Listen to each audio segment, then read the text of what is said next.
ശ്രീനാരായണ ഗുരുദേവ തൃപ്പാദങ്ങളിൽ എൻ്റെ സാഷ്ടാംഗ പ്രണാമം.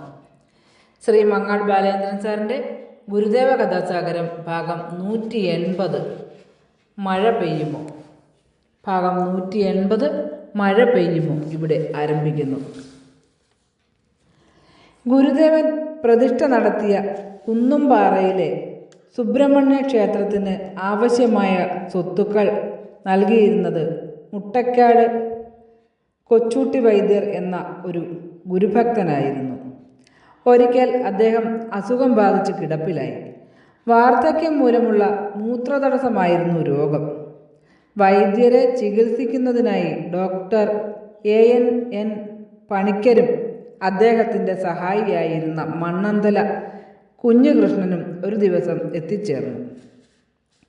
അന്ന് ഗുരുദേവൻ കുന്നുംപാറ ക്ഷേത്രത്തിൽ വിശ്രമിക്കുന്നുണ്ടായിരുന്നു. അതറിഞ്ഞ് ഡോക്ടർ പണിക്കരും കുഞ്ഞുകൃഷ്ണനും പാറക്കെട്ടിന് മുകളിലുള്ള ക്ഷേത്രത്തിലെത്തി. ഇരുവരും അടുത്ത് ചെന്ന് ഗുരുദേവനെ തൊഴുതു വണങ്ങി. ഗുരുദേവൻ കൊച്ചൂട്ടി വൈദ്യരുടെ രോഗവിവരങ്ങൾ ആരാഞ്ഞു. രോഗവും ചികിത്സിക്കുന്ന വിധവും ഡോക്ടർ പണിക്കർ പറഞ്ഞു. നല്ല വെയിലുള്ള സമയമായിരുന്നതുകൊണ്ട് മല കയറിയതിൻ്റെ ക്ഷീണവും കിതപ്പും രണ്ടുപേർക്കും ഉണ്ടായിരുന്നു. അത് കണ്ടിട്ട് ഗുരുദേവൻ പറഞ്ഞു, ഇരിക്കാമല്ലോ, ക്ഷീണം മാറട്ടെ.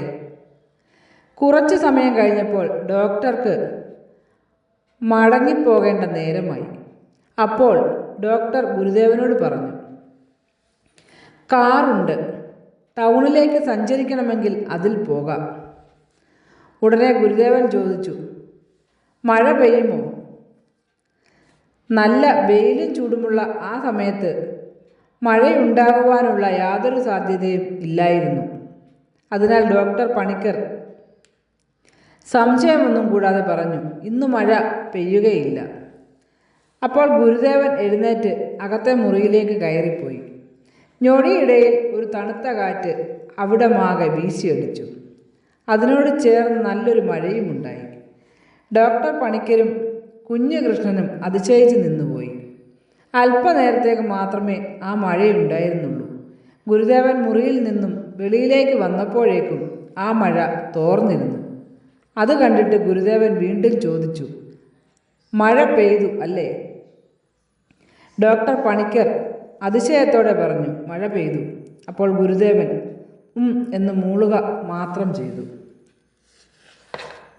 ഭാവനീയ ഭഗവാൻ ഭവാംബുധൗ നാവികൻ നിപുണ നാണു നാമകൻ ഭാവി ഭവ്യ ഭയനാശമൂലമൻ ജീവദേശികനെനിക്കു ദൈവമേ. ശ്രീ മങ്ങാട് ബാലേന്ദ്രൻ സാറിൻ്റെ ഗുരുദേവ കഥാസാഗരം ഭാഗം 180 മഴ പെയ്യുമോ ഇവിടെ അവസാനിച്ചിരിക്കുന്നു. ഇതിൽ വന്നിട്ടുള്ള തെറ്റുകുറ്റങ്ങൾ സദയം ക്ഷമിക്കണമെന്ന് ഗുരുദേവ നാമത്തിൽ അറിയിക്കുന്നു. നന്ദി, നമസ്കാരം. ഗുരുധർമ്മം വിജയിക്കട്ടെ.